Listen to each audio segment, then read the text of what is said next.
The transgender craze is growing and metastasizing in America and worldwide. Confusion is abounding.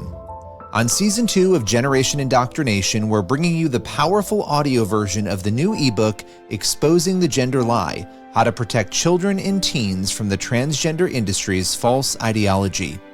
In the book, Summit Ministries President Dr. Jeff Myers and Christian Post reporter Brandon Showalter explore the diabolical nature of the movement and how to stop this ideology from continuing to wreak havoc. This is Chapter 1. Chapter 1. Why Transgenderism is a Medical and Social Scandal.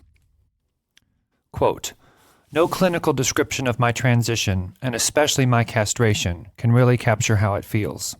They gouged into my soul. They warped and molded me into something demonic, into someone else's sick fetish. I was only 14. Now I have to live with it forever." Unquote. Stephen A. Richards, detransitioner.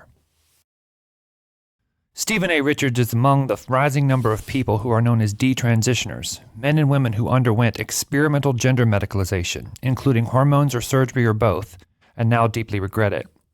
Stephen realizes that he believed a lie about the human body, that it is physically possible to transition to the opposite sex, and now must live forever with the irreversible physical and emotional scars.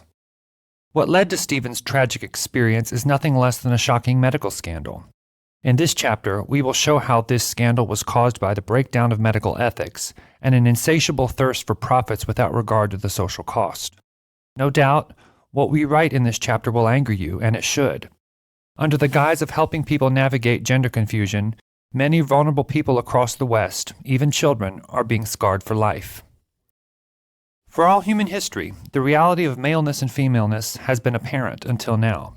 Humans are mammals. Mammals are dimorphic. They are either male or female. The science is beyond question. It is not just a matter of what kind of genitals we have. Nearly every cell of our bodies is male or female. Scientists have cataloged 6,500 such differences. Obviously, in the male spectrum, males be more or less masculine, judging by cultural stereotypes. Females may be more or less feminine, again, judging by cultural stereotypes. Sometimes, these stereotypes make people feel as if they do not fit in with the others of their sex. Young women who enjoy outdoor activities and competitive sports, who have in the past been called tomboys, may question their femininity because the stereotypes they see in popular culture are not ones with which they identify. Similarly, young men who are emotionally sensitive may find that they do not enjoy roughhousing as other boys their age do. With enough social pressure, the natural identity confusion through which young men and women pass in adolescence can lead them to even question their maleness or femaleness. As we will see in a future chapter, many are now coming to believe that there are not two spectra, one male and the other female, but one spectrum, with strong femininity on one end and strong masculinity on the other. This is not a medical fact, but an opinion based on writings from the fringes of social psychology, in which the word gender, which comes from the root genus, from which we get our word genetics, is misappropriated to create an artificial distinction between sex and gender, with sex referring to a person's biology and gender referring to their socially constructed self-identification. Thus, it is theorized a person could be biologically male in sex but female in gender, or vice versa. The availability of synthetic hormones has made this a medical issue, with doctors across the country eager to perform risky experimental treatments designed to align a patient's biology with their preferred gender identity. Ironically, what began as a movement to help people who do not identify with culturally derived masculine and feminine stereotypes ended up enshrining and even medicalizing those stereotypes with disturbing consequences. We have seen the consequences of such medicalization in other areas. In the 1980s, young men suffering from muscle dysphoria were treated with anabolic steroids to significantly increase the size of their muscles. The use of steroids and other performance-enhancing drugs scandalized the sports world. But it is now known that the use of anabolic steroids produced severe mental and physical health complications. Pharmaceutical companies and doctors hide behind liability shields, laws that protect them from lawsuits when they do risky things.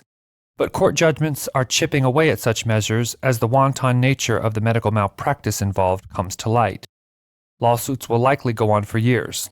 A similar scandal happened when pharmaceutical companies peddling painkillers were found guilty of abusing medical standards of care in a way that promoted opioid abuse.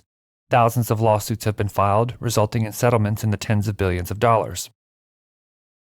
By encouraging a belief about the human body that is fundamentally false, gender ideology is producing a new class of medical scandal. The medicalization of gender identity proceeds from the assumption that there are people for whom biological sex is not relevant because they have been, quote, born in the wrong body, unquote. If this is true, then any medical treatment protocol that alters hormone levels, removes sex organs, or adds on artificial body parts must be seen as morally sound, potentially life-saving, and ethically necessary. But to believe that some people were truly born in the wrong body, one must presuppose that maleness and femaleness are mostly social categories, not physical ones, and that the sexual dimorphism of humans is essentially irrelevant. In the gender ideology framework, male and female are categories assigned at birth, and presumably, doctors can get it wrong. The trans activist phrase, born in the wrong body, does not say that there is something wrong with the body, but that the body itself, as a whole functioning organism, is somehow wrong. As we saw in the introduction, a rapidly growing number of people are seeing themselves as wrong in the way their bodies are made. The United States is the most permissive nation when it comes to the use of puberty blockers, cross-sex hormones, and surgery to treat minors.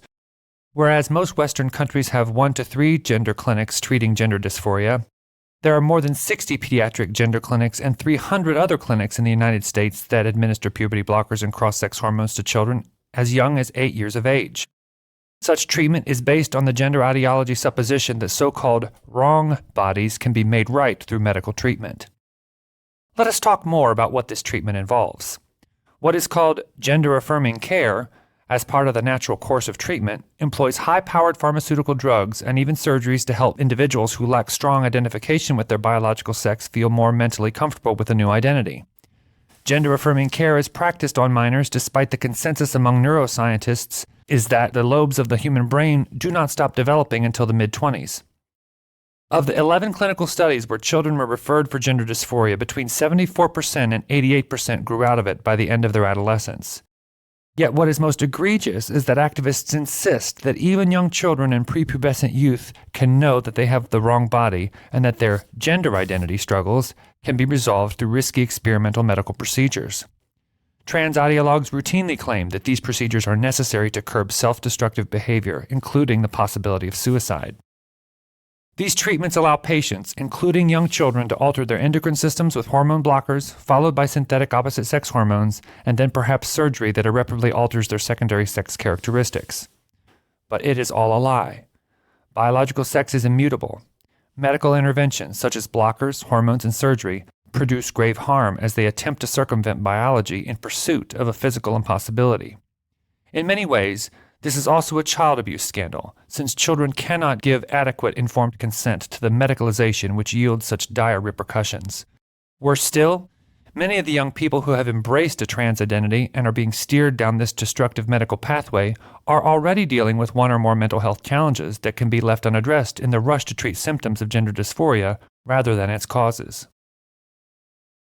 Until recently, the idea of sex change surgery struck many Americans as a fundamentally strange thing that only very troubled people would pursue. Doctors who prescribed off-label hormone treatment knew they were risking their careers and were thus reluctant to advertise their services. Very few surgeons performed so-called sex change operations. The idea that children of all people could benefit from such treatment would have been unthinkable. The first well-documented case report of a chemical puberty blockade was in the Netherlands in 1998. Where a pediatric endocrinologist, together with a psychologist, decided to do a medical intervention on a 13-year-old girl suffering from gender dysphoria. The rationale was that the distressed patient should receive a puberty-blocking drug because the effects of going through the pubertal processes would have been traumatic. They also reasoned that pausing those signals in the brain that would give the person time to adjust and then later decide whether to move toward surgery that would alter the body so as to appear more like the opposite sex. This approach, which European nations have now moved away from, has been called the Dutch Protocol. The Dutch Protocol has come under increasing scrutiny. A January 2023 article in the peer-reviewed Journal of Sex and Marital Therapy, a highly respected publication in the field of psychology, strongly criticizes the current approach to gender-affirming care. It describes what has happened in the field of pediatric gender medicine as an example of, quote, runaway diffusion, unquote, a phenomenon, quote, whereby medical community mistakes a small innovative experiment as a proven practice and a potentially non-beneficial or harmful practice escapes the lab, rapidly spreading into general clinical settings," unquote. Citing 140 different studies and reports, the authors offer a sustained and serious critique of gender-affirming care, including a rebuttal of the Dutch protocol's defenders. It has become increasingly clear that the medical research behind gender-affirming care is vanishingly small, overhyped, and downright misleading. However, the fact that this would be acknowledged in a leading peer-reviewed journal is something new. Perhaps the tide will turn, but it has not yet done so, and a growing number of young people are at serious risk of harm. Let us look at why that is the case. When puberty is initiated in the human body, the hypothalamus increases its pulsatile release of gonadotropin-releasing hormone. This then triggers the pituitary gland to release LH and FSH hormones into the bloodstream. Those hormones affect the gonads and cause the release of testosterone from the testicles of boys or estrogen from the ovaries of girls. Those same LH-FSH hormonal signals from the pituitary gland are released in adults to maintain testosterone or estrogen levels. One of the hormone blockers routinely used to pause puberty is Lupron, also known as Leuprolide. Like triptorelin, the blocker that was used in the 1998 Dutch case report, it blocks the release of LH-FSH, which stops testosterone from being produced and released from the testes or estrogen from the ovaries. In its approved use, Lupron is for treating prostate cancer in men and endometriosis in women. It has also been used to chemically castrate sex offenders. To date, there has never been any FDA stamp of approval for puberty blockers to be used to treat gender dysphoria in children in the United States. In 2022, the FDA issued a warning to be added to Lupron, noting that brain swelling and vision loss were among the drug's side effects. Another long-term side effect of hormone blockers is bone density loss. When blockers are administered to a pubertal-aged child, the bones do not form as they should, the calcium deposits do not happen as they normally would, and normal physiological development is hindered. In the United Kingdom, a cohort of 44 12 to 15-year-old youth who were put on blockers at the London-based Tavistock Gender Clinic, which as of this writing has been ordered to close in 2023, were tracked for 9 years.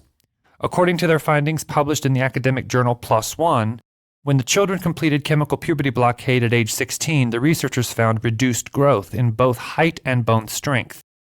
Of the 44 who were given the hormone suppressants, 43 went on to take cross-sex hormones. Why is all this scandalous? At the very root of the current American treatment protocol for gender dysphoria is the lie that gender dysphoria is an endocrine condition with manifested physical symptoms. It is not. There is no medical test, such as a blood test or a brain scan, that can confirm a diagnosis. Rather, gender dysphoria is a mental health condition with an official definition in the DSM-5, the manual detailing the diagnostic criteria for mental health conditions. Gender dysphoria only becomes an endocrine condition with the introduction of hormones that would ordinarily not be present. The introduction of foreign hormones can induce the endocrine disease state of hypogonadotropic hypogonadism, which shuts down the production of sex hormones in the testes of males and ovaries of females, resulting in what amounts to chemical sterilization. Since doctors are the ones who induce this condition, it is called iatrogenic, which refers to an illness that is caused by medical examination or treatment. We are of the view that doctors should not be in the business of causing disease. Moreover, the human endocrine system is a delicate ecosystem, and hormone levels are based on one's biological sex. If someone was suffering mentally and the root of the problem was a thyroid issue causing hormonal dysregulation, a patient would likely visit an endocrinologist to address the problem, and the goal would be to balance their hormone levels. Hormone levels are a function of biological sex. When high doses of wrong sex hormones are introduced into the human endocrine system, serious problems result. Hormone treatment, even when properly administered, is risky. According to the Mayo Clinic, the long-term risks of hormone use include infertility, deep vein thrombosis, pulmonary embolisms, high triglycerides, a type of fat, lipid, in one's blood, weight gain, high potassium, called hyperlipemia, high blood pressure, hypertension, type 2 diabetes, cardiovascular disease, excessive prolactin in one's blood, hyperlactemia, nipple discharge, and strokes. What happens when doctors prescribe such hormones to adolescents to produce cross-sex hormonal states? We are just now beginning to find out, and by the time the truth comes out, long-term damage may be irreversible. One of the worst aspects about the gender ideology medical scandal is the psychological manipulation employed as part of the experimental treatment protocol for gender dysphoria. The distress over one's gender is, according to trans activists, so intensely strong that unless such individuals are allowed to go down this medicalized pathway, they are at a significantly elevated risk of suicide. When parents hear that their children suffering from gender dysphoria might kill themselves, they often freeze in a desperate panic, and many will then do whatever the doctors and clinicians say they should. The emotionally manipulative question that is posed to such parents is, would you rather have a dead daughter or a living son?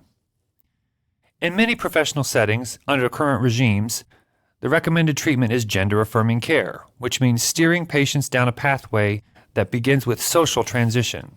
This involves immediately and unquestioningly affirming a child's self-reported gender identity by asking the child to pick a new name, compelling parents, teachers, and classmates to use preferred pronouns, and encouraging the child to present in public as their preferred gender.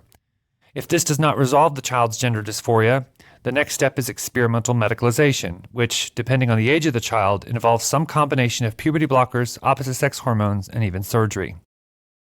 So do these experimental medical measures actually prevent a trans-identifying person from taking their own life? In perhaps the most famous study that followed the post-operative transsexual-identified persons in Sweden over the course of 30 years, researchers found that even in famously liberal Scandinavian nation of Sweden, the rate of completed suicide was 19 times higher after so-called transition when measured against population-matched control groups. In other words, over the long term, the exact opposite of what gender activists say was found to be true. Gender activists routinely claim that being transgender increases the risk of suicide by 48%. If true, this is alarming and warrants our attention. But from where did this statistic come? Apparently, 2,078 questionnaires were distributed by the LGBTQ community in the UK, of which 27 respondents claimed to be transgender persons under the age of 26. 13 claimed to have had attempted suicide in the past. The questionnaire was non-randomized. Anyone who wanted to fill it out could do so or refuse to do so. No information is known about the 13 young people who said they had attempted suicide, including whether their attempt was before, after, or despite treatment, or even whether they had received treatment at all. Despite the non-academic nature of the study, the inability to verify or replicate the results, and the fact that nothing about the study shows the effects of any treatment protocol, it is truly astounding that gender ideology activists have given it so much weight. When told that his data had been misrepresented by gender ideology activists in this way, the researcher replied that it was unfortunate that his, quote, research is used by non-scientists in the context of their own agendas, unquote. In 2022, a study done by the researchers at the University of Washington was heralded in the media as absolute proof that transgender medical treatment reduces depression and suicidality by 60%. The immense media coverage treated the study's results as a major medical breakthrough. Dawn Ennis, now listed as a former columnist, wrote in Forbes that this research, quote, provides a strong rebuttal to anti-transgender activists and Republican lawmakers across the country who have tried to ban gender-affirming healthcare for trans and non-binary youth, unquote. Similar comments flooded the internet, creating an almost gleeful "I told you so" retort to those who have questioned the efficacy of such treatment. Since that time, investigative reporters have examined this study in which about 100 young people ages 13 to 20 filled out a 16-question survey reporting their feelings of depression and anxiety, with one question asking about thoughts of self-harm. The participants had all consulted with a gender transition clinic and were given the questionnaire 4 times over the course of 12 months. The study's weaknesses are quite glaring. There was no double-blind aspect to it, which is standard for legitimate medical research. The statistical methods used were rudimentary and flawed. No comparison was made between participants who received medical therapy and those who received psychotherapy. No assessment was made as to whether the participants' alarming mental health struggles were caused by gender dysphoria or whether gender dysphoria was one manifestation among many of their unstable mental health situation. No comparison was made with those reporting similar levels of depression, anxiety, and suicidality, but who did not identify as transgender. Factors were not adequately accounted for. No assessment of childhood trauma or its treatment was reported, even though childhood trauma is strongly correlated with gender dysphoria. Since only a tiny fraction of respondents were in the treatment group at the beginning, and only a tiny fraction of respondents remained in the no treatment group at the end, it is almost impossible to get an accurate picture of what happened during the 12 months. So what does this vaunted study show? At best, it shows that those receiving puberty blockers and cross-sex hormones did not report improvement. Their self-reported levels of depression, anxiety, and suicidal thoughts remained about the same. They came into the study with serious mental health issues, and they completed the study with comparable levels of those same issues.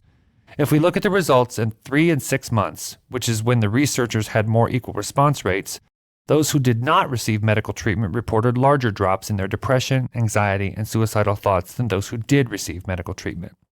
Between the 3 and 6 month mark, the charts accompanying the study show a worsening of self-reported thoughts of suicide for those receiving medical treatment and a lessening of self-reported thoughts of suicide for those who did not receive medical treatment.